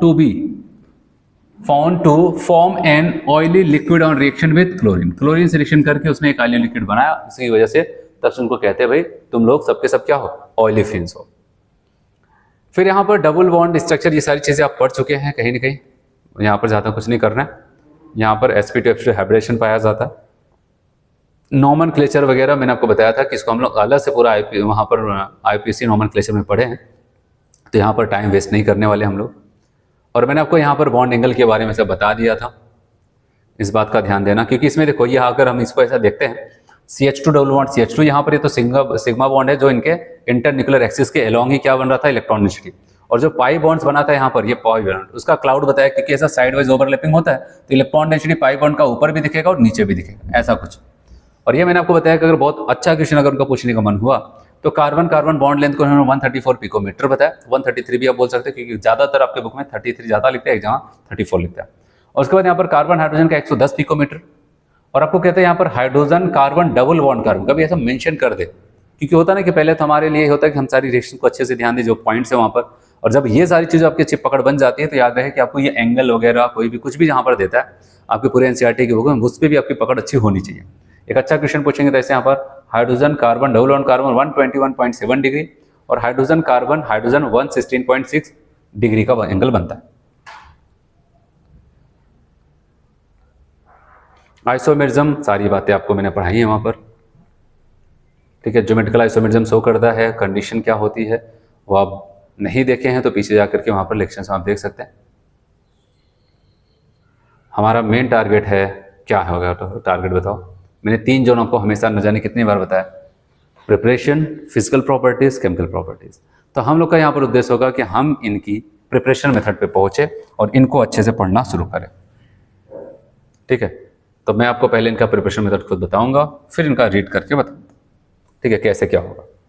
तो पहला प्रिपरेशन मेथड आपकी बुक में जो कहता है, ठीक है, हम यहाँ पर बात करने वाले हैं प्रिपरेशन ऑफ एल्कीन। एल्कीन के प्रिपरेशन की बात करते हैं। इसमें पहला प्रिपरेशन आपको कहता है भाई यहां पर फ्रॉम एल्काइन, किससे? एल्काइन। अगर आपको याद हो एल्केन प्रिपरेशन में जो पहला मेथड था वो किससे था? From unsaturated hydrocarbon. एल्काइन भी क्या अनसैचुरेटेड ही तो है, लेकिन हाँ ये है कि एल्काइन एक अनसैचुरेटेड है और जिसको हम बनाना चाहते हैं वो भी अनसैचुरेटेड ही है। हाँ बस एक एल्काइन में ज्यादा अनसैचुरेशन है, एल्कीन में कम। अब एल्काइन से बनाना है यहां पर, तो आपसे कहा कि क्या बना सकते हो? आपने एल्कीन और एल्काइन से एल्केन बना करके लोगों को दिखाया कि हम उसके ऊपर क्या करते हैं, कैटालिटिक हाइड्रोजनेशन कर देंगे तो वहां पर वो बन जाएगा, एल्कीन और एल्काइन से हमारा एल्केन बन जाता है। तो सवाल आता है आज हमें यहाँ पर एल्काइन से केवल एल्कीन बनाना है, एल्केन तक नहीं जाना। तो यहाँ पर क्या होगा इसको देखते हैं और क्या नया कॉन्सेप्ट निकल के आता है उसको भी समझते हैं। हम मान लेते हैं हमारे पास एक एल्काइन कुछ ऐसे है, ये ठीक है, और हमने सोचा कि अरे कोई बात नहीं, हमें पता है कॉन्सेप्ट, हम इनके ऊपर क्या करते हैं H2 जोड़ेंगे in presence of platinum, palladium, nickel. हर कोई परेशान था कि एल्काइन से एल्कीन तो बन सकता है लेकिन बने तो बने कैसे, क्योंकि यहां पर इसका एक पाई बॉन्ड तोड़ करके अगर एक एच को दे दिया जाए तो एल्कीन तो बन जाएगा। तो हर कोई परेशान था, आपने कहा कोई दिक्कत नहीं, मैं बना के दिखाता हूं। आपने इस बॉन्ड को तोड़ा, एक एच यहां पर दिया, एक एच यहां पर जोड़ दिया, और आपने देखा कि यहां पर एल्कीन बना RCH डबल बॉन्ड CH, ठीक है, ऐसे हार्ड। आप खुश हो गए कि एल्कीन तो हमने बना लिया, हर कोई झूठे ही परेशान था वहां पर, और आप लोगों को बुलाने गए कि चलो मैंने देखो एल्कीन बना लिया। और जब आप बुला करके आए तो आपने देखा कि वहां पर एल्कीन नहीं है, जो सबको आप दिखा रहे हो एक्चुअली क्या था, वहां पर एल्केन था। ये कैसे हो गया? ये ऐसे होता है कि आप अगर यहां पर डायरेक्टली यहां पर कैटालिटिक हाइड्रोजनेशन से करा दोगे तो इन कैटलिस्ट की इतनी रिएक्टिविटी है कि उसको एल्कीन पे नहीं रोकेगा, पूरा पूरा कहां पर लेके जाएगा? अब बताओ कि यहां पर एल्कीन तक लेके चला जाता है, यहां पर ऐसा कुछ होता है। आया समझ में? एल्कीन एक पल के लिए तो दिखेगा लेकिन वहां पर स्टॉपेज नहीं है, वो निकल जाएगी ट्रेन आगे और जाकर कहां पर रुकेगी? एल्केन पे। आया समझ में? अगर आप कैटालिटिक हाइड्रोजनेशन कराते हो तो एल्काइन से एल्कीन से होकर के गुजरेगा लेकिन उस पर रुकेगा नहीं। कहां पर? उसका स्टॉपेज कहां पर है? एल्केन पे। आप सोचे कि एल्कीन आ रहा है तो एल्कीन पे ही रुक जाएगा, रुका नहीं, वहां पर गया। तो इसको हम नहीं कहेंगे प्रिपरेशन मेथड, क्योंकि भाई जब बन ही नहीं रहा है, क्योंकि बन करके उसको आइसोलेट करना है, उससे और भी कोई चीज करनी होगी तो हम करेंगे, जो बस एक पल के लिए दिख करके वहां पर एल्केन में चला गया तो ये मेथड नहीं। तो सवाल आता है समस्या क्यों है? बन तो जाना चाहिए, हमने कहा था एल्कीन पे रुक जाओ, लेकिन रुक क्यों नहीं रहा है, एल्केन पे क्यों जा रहा है? तो इसके लिए याद रखना, क्योंकि यहां पर जो कैटलिस्ट है ना, ये कैटलिस्ट काफी ज्यादा क्या कर जाते हैं, यहां पर हाइड्रोजन को एक्टिवेट कर देते हैं। और अब हमें यहाँ पर समस्या ये है कि यहाँ पर दिक्कत क्या हो रही है, जो कैटलिस्ट ऐसे मैं बना देता हूँ, कैटलिस्ट का ये सरफेस अगर मान लेते हैं, ये कैटलिस्ट का सरफेस है, मान लेते हैं पैलेडियम, ठीक है ये, और अब क्या हो जाता है कि यहाँ पर अगर हम ऐसे नॉर्मली मेटल लेते हैं यहाँ पर हमारे जो है, तो उनकी एक्टिविटी इतनी ज़्यादा है तो एल्केन पे नहीं, एल्केन पे चले जाते हैं। तो मैंने कहा अच्छा मेन समस्या इनकी एक्टिविटी की है। तो अब क्या कर जाते हैं, आपको पता है इनके ऊपर यहाँ पर ऐसे कुछ चारकोल वगैरह लगा दिया जाता है। क्या लगा दिया जाता है? चारकोल। ठीक है, ऐसे इनके ऊपर कार्बन वगैरह का लेप लगा देते हैं, या फिर और क्या लेप लगा दिया जाता है, BaSO4 या फिर कुछ पॉइजनिंग सब्सटेंस, ठीक है, क्यूनोलिन वगैरह हो जाता है, उन सबका ऐसा लेप लगा देते हैं। अब इस पे जब इसका लेप लगा देते हैं यहाँ पर इसको, तो इसको हम कहते हैं पार्शियली डीएक्टिवेट कर दे रहे हैं। हम क्या करें, उसकी पावर को कम करते जा रहे हैं, इसको पार्शियली डीएक्टिवेट कर दे रहे हैं। जो पार्शियली डीएक्टिवेट करेंगे अब जाकर के हाइड्रोजनेशन कराएंगे, तो वो क्या करता है, वहां पर एल्कीन पे रोकने लगता है। तो इसलिए याद रखना यहाँ पर कि अब यहाँ पर हम नाम लेने वाले कुछ ऐसे पैलेडियम रहेगा, और यहाँ पर C का मतलब चारकोल होगा। ठीक है, palladium charcoal, H2 in presence of palladium charcoal, जिसको एक नाम देते हैं, कहते हैं, ठीक है, लिंडलार कैटलिस्ट।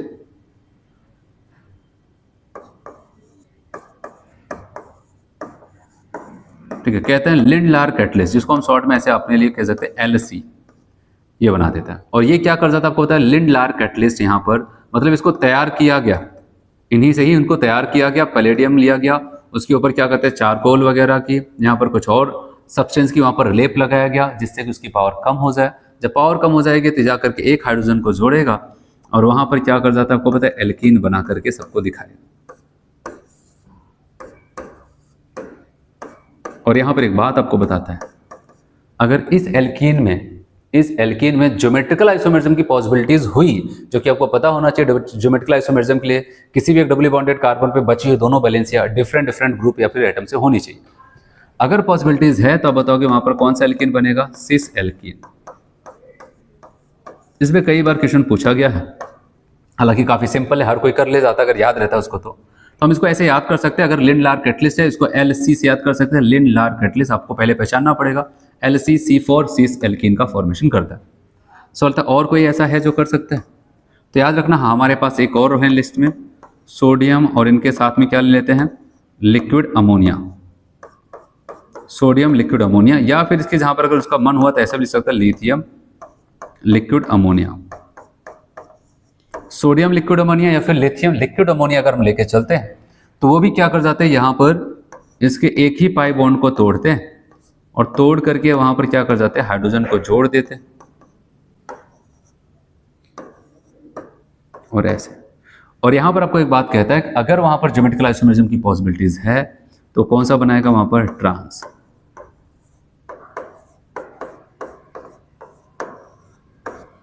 ऐसा कुछ हो जाता है। ठीक है, तो कहने का मतलब अगर नॉर्मल तरीका अगर हम अपनाएंगे वहां पर, जैसे कि मैंने कहा था एल्कीन और एल्काइन से एल्केन बनाना, अगर उसी के भरोसे रह गए तो याद रखना तो नहीं बन पाएगा, क्योंकि एल्कीन बन करके वो जल्दी से कन्वर्ट हो जाएगा किसमें, एल्केन में। हाँ, हमें यहाँ पर थोड़ी सी व्यवस्था करनी पड़ी, तो यहाँ पर दो नाम अब बताओगे, लिंडलार कैटलिस्ट आपको ऐसा रिएक्शन में लिख दिया जाएगा पैलेडियम चारकोल, या फिर कभी कभार इसके साथ साथ यहाँ पर BaSO4 भी लिख दिया जाता है। तो सिस एल्कीन और लिथियम लिक्विड अमोनिया और सोडियम लिक्विड अमोनिया, आपके बुक में तो यहाँ पर एनसीईआरटी में सोडियम लिक्विड अमोनिया कहता है, लेकिन कई बार क्वेश्चन जेईई मेंस वगैरह में पूछा, वहाँ पर लिथियम भी लिख देता है, तो बात एक ही है, वो ट्रांस एल्कीन बनाता है। ठीक है, इतना क्लियर है। अब अगर हम बात करते हैं यहाँ पर एक एग्जाम्पल अगर ऐसे ले लेते हैं हम लोग, यहाँ पर मैं ऐसा कह दूँ CH3 C triple bond CH है, इनके ऊपर H2 हम जोड़ रहे हैं इन प्रेजेंस ऑफ पैलेडियम चारकोल। किसके प्रेजेंस में, पैलेडियम चारकोल। ठीक है, तो हम क्या करेंगे यहाँ पर, इस बात का ध्यान रखना कि यहाँ पर एक पाई बॉन्ड को तोड़कर इस पे जोड़ देते हैं, ये ऐसे। तो सवाल आता है, अगर आपसे पूछा जाए कि जो एल्कीन बनेगा वो सिस बनेगा कि ट्रांस बनेगा, आपने पैलेडियम चारकोल पहचान, आपने कहा यहाँ पर तो क्या बनना चाहिए, बताओ, सिस बनना चाहिए कि ट्रांस बनना चाहिए। आपने कहा पैलेडियम चारकोल, सर ने अभी कोड बताया LC से, सी से याद कर लेना, लेकिन याद रखना, भूल मत करना। ठीक है, ये क्या हो जाता है, प्रोपीन है। क्या है आपका, प्रोपीन। और यहाँ पर एक डबली बॉन्डेड कार्बन पे दोनों हाइड्रोजन सेम है, तो ज्योमेट्रिकल आइसोमेरिज्म की पॉसिबिलिटीज नहीं है, तो यहाँ पर नहीं बनेगा। एल्कीन तो बनेगा, लेकिन ऐसे नहीं जबरदस्ती सिस और ट्रांस बताने लगे। तो अब बताओ कि यहाँ पर सिस और ट्रांस नाम की कोई चीज नहीं होगी, क्योंकि यहाँ पर ज्योमेट्रिकल आइसोमेरिज्म होगा ही नहीं, केवल एक एल्कीन बना देगा 3 कार्बन का, वो बन जाता है। ठीक है, तो ऐसा सब कुछ यहाँ पर हो जाता है। अब मैं यहाँ पर एक और पॉइंट्स आपको बनाता हूँ, ये ऊपर मिटा के दिखाता हूँ। एक बात का और आपको ध्यान देना है आप सब लोगों को, एक एग्जांपल और बता रहा हूँ, इन पे थोड़ा सा एक पॉइंट आपको बताना चाहूँगा। अगर मान लेते हैं हम यहाँ पर ऐसे CH3C ट्रिपल बॉन्ड CH और इनकी रिएक्शंस अगर मैं करा दूँ यहाँ पर सोडियम और लिक्विड अमोनिया, तो सवाल आता है क्या यहाँ पर भी एल्कीन बनाएगा? क्या यहाँ पर भी एल्कीन बनाएगा? तो याद रखना नहीं। ठीक है, अब बताओगे ऐसा नहीं। अब बताओगे अभी तो यहाँ पर बना रहा था, यहाँ पर हाँ बना सकता है, लेकिन अगर इसको लालच दे दिया गया, किस चीज़ का लालच? ये एसिडिक H ट्रिपली बॉन्डेड कार्बन से, एल्काइन है और एल्काइन के ट्रिपली बॉन्डेड कार्बन से कोई H जुड़ा है, तब ये अपना नेचर बदल देता है। कहता है अब हो गया, अब तो एल्कीन नहीं बनाएंगे, अब इसका साल्ट बनाने का मन करता है। क्या करता है? साल्ट। तो ये क्या कर जाता है? सोडियम जाकर के इस एसिडिक H को हटाता है, क्योंकि मैं आपको बताता हूँ सोडियम बहुत ही ज़्यादा स्ट्रॉन्ग बेस की तरह काम करता है। सोडियम हो जाए NaNH2 हो जाए, ठीक है, इनकी जहाँ पर क्योंकि ये दोनों मिल करके ये भी तो बना सकते हैं NaNH2। ये भी आपको लिखना मिलेगा आगे जब एल्काइन की केमिकल प्रॉपर्टीज पढ़ेंगे, तब वहां पर ऐसा कुछ होगा। ये लिखे या फिर ये लिखे। अब ये अपना नेचर बदल देते, कहते अब ये सब नहीं करना है, अब मुझे एसिडिक H हटाना है, और H को हटाएंगे। और आपको पता है अगर ये क्या कर देता है, H को हटाता है तो H किस रूप में हटेगा? आपको पता है वहां पर हाइड्रोजन गैस के रूप में। यहाँ पर ऐसा माइनस, ये तो जा करके यहाँ पर एक साल्ट बना लिया, क्योंकि एक बेस बन के गया, उसका एसिडिक H हटाया, वहां पर बना लिया। और यहाँ पर आप बताओगे हाइड्रोजन गैस इवॉल्व होगी। आपके बुक में यहाँ पर तो नहीं लिखता, लेकिन आपको ये ध्यान देना है कि अगर बाई चांस आपको ऐसा देखने को मिले, सोडियम लिक्विड अमोनिया फिर NaNH2 आपको देखने को मिल जाता है इसके यहाँ पर, तो याद रखना कि यहाँ पर क्या हो जाता है, ट्रिपली बॉन्डेड H मिल गया तो नेचर अपना बता देगा कि अब मुझे ये नहीं करना है, अब मुझे कुछ नया करना है, इसका एसिडिक H हटा करके अपना एक साल्ट बना करके तैयार करना है। ठीक है, इसको कहते हैं, अगर मैं प्रोपेन लिया तो इसको भी आगे आपको मिलेगा ये वाली रिएक्शंस एल्काइन में, इसको कहते हैं यहाँ पर सोडियम प्रोपानाइड। ठीक है, प्रोपानाइलाइड कहते हैं। तो इतना पॉइंट्स इनका पहला प्रिपरेशन मेथड हुआ कंप्लीट। तो इसको मिटाते हैं, अब इसको रीड करते हैं, फिर दूसरे मेथड पे आते हैं।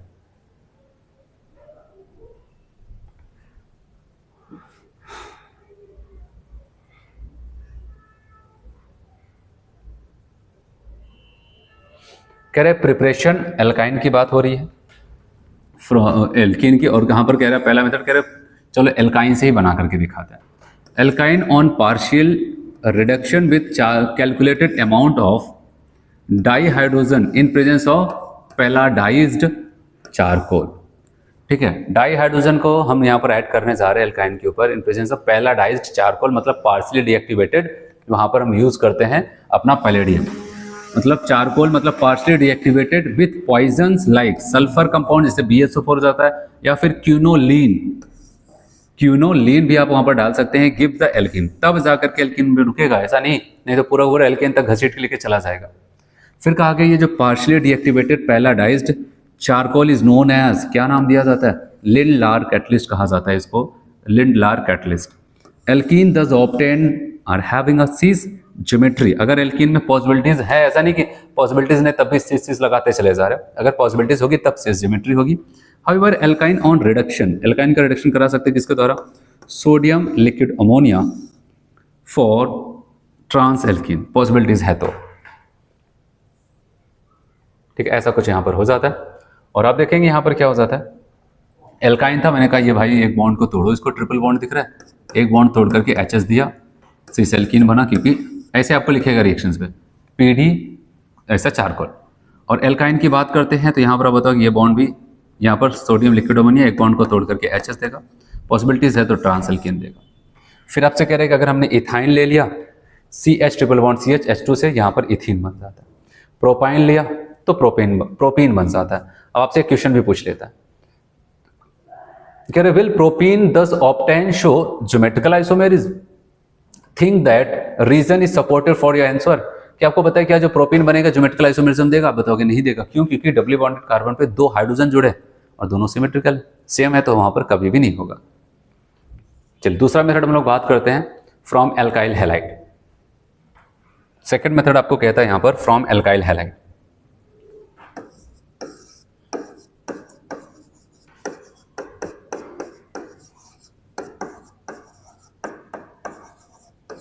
RX। और आपको अगर याद हो कि एल्केन में भी जो दूसरा मेथड मैंने आपको बताया था वो एल्काइल हैलाइड भी था वहां पर भी, लेकिन वहां पर एल्काइल हैलाइड में 2 बताया था, एक तो रिडक्शन जिंक HCl से और दूसरा आपको क्या बताया था वहां पर, बताओ, वुड्स रिएक्शंस। अब सोचते हैं यहाँ पर क्या, वहां पर तो हमें एल्केन लाना था, सिंगल बॉन्ड कार्बन के बीच में, हालांकि पहले से वहां पर कार्बन कार्बन के बीच में सिंगल बॉन्ड था, एक हेलोजन प्रेजेंट था, उसी को हमने तोड़ करके H दे दिया था। और यहाँ पर क्या हो जाता है, एल्काइल हैलाइड, मतलब कार्बन होगा तो कार्बन कार्बन के बीच में सिंगल बॉन्ड होगा, उसी कार्बन से कोई एक हेलोजन भी जुड़ा होगा सिंगल बॉन्ड से, और हमें अब डबल बॉन्ड चाहिए। तो क्या हो सकता है, यहाँ पर देखते हैं एग्जाम्पल्स।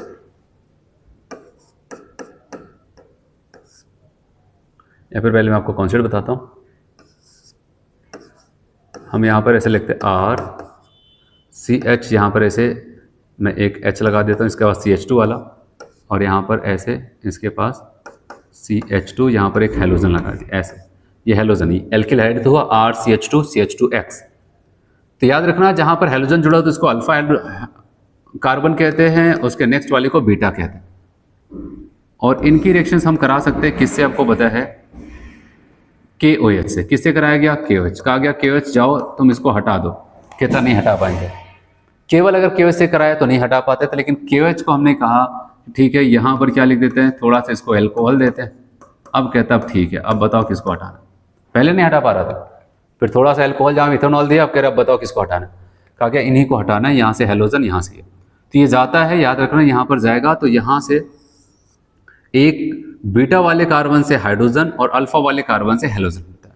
ठीक है, ये जितना मैं आपको बता रहा हूँ इसी पे ध्यान देना। जब इसकी पर्टिकुलर रिएक्शंस आपको मिलेगा हेलो एल्केन में, तब वहां पर उसके मैकेनिज्म बताऊंगा। यहाँ पर बस आपको देखना है कि क्या होगा, अल्फा से हेलोजन हटेगा और बीटा से हाइड्रोजन हट जाता है। तो हटा क्या यहाँ से, आप बताओगे HX। तो बताओ इसके H के हटने की वजह से एक वैलेंसी इनकी कम हुई, और हेलोजन के हटने की वजह से एक वैलेंसी इनकी कम हुई। तो इसकी वजह से यहाँ पर क्या बन जाएगा, आप बताओगे भाई एक वैलेंसी, एक बॉन्ड इनका कम, एक बॉन्ड इनका कम। अब उस बॉन्ड की भरपाई कैसे करें, अब ये भी उम्मीद छोड़ चुके हैं कि हाइड्रोजन आएगा, ये भी उम्मीद छोड़ चुके हैं कि हेलोजन आएगा। तब ये क्या करते हैं, आपस में एक और बॉन्ड बना लेते हैं। क्या करते हैं भाई, आपस में एक और बॉन्ड बना लेते हैं। तो यहाँ पर आपका एल्केन बन के तैयार हो जाता है। और अगर मैं आपको यहाँ पर ये बताऊँ, इस प्रोसेस में अगर हम देखें कौन कौन रिमूव हो रहे हैं, इसको कहते हैं एलिमिनेशन। क्या हो रहा है, एलिमिनेशन। कोई जुड़ नहीं रहा है, ठीक है, बस यहाँ पर हट रहे हैं, दो लोग हट रहे हैं, तो पूरा पूरा केवल एलिमिनेट हो रहा है। तो क्या एलिमिनेट हो रहा है, अगर हम यहाँ पर देखें हाइड्रोजन और हाइड्रोजन, इसको हम कह सकते हैं यहाँ पर डी हाइड्रो हेलोजिनेशन। क्या बोलते हैं इसको, डी हाइड्रो हेलोजिनेशन कहा जाता है। ठीक है, अब यहाँ पर देखो डी हाइड्रो हेलोजिनेशन कहा जाता है। साथ ही साथ अगर देखा जाए हेलोजन क्या कर रहा है, अपनी बीटा पोजीशन का H लेकर के यहाँ से रिमूव हो रहा है। तो इसीलिए हम क्या बोलते हैं इसको, यहाँ पर बीटा एलिमिनेशंस भी कहा जाता है। ठीक है, ऐसे। और अगर मैं आपको यहाँ पर ये बताऊँ, ये बीटा एलिमिनेशन का टाइप है। साथ ही साथ अगर मैं आपको यहाँ पर बता रहा हूँ, आपको ऐसे भी इसको लिखा जा सकता है KOH को कह सकते हैं यहाँ पर एल्कोहलिक KOH, या फिर यहाँ पर आपको ऐसे भी लिखा जा सकता है एल्कोहलिक पोटाश। तो ऐसा कुछ यहां पर होता है। ठीक है, एक आध एग्जांपल यहां पर देखते हैं।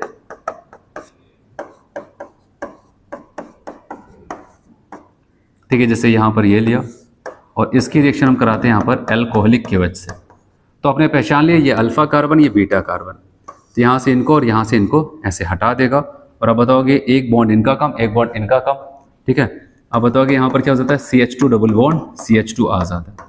ठीक है, ऐसा कुछ यहाँ पर हो जाता है। तो चलो यहाँ पर इसको रेट करते हैं। ये रहा इसका प्रिपरेशन मेथड। देखते हैं यहाँ पर क्या लिखता है। कहता है from alkyl halide RX on heating with alcoholic potash, potassium hydroxide dissolve in alcohol. ऐसे भी इसको बोला जा सकता है। और तब जाकर के क्या बनेगा देखते हैं यहां पर।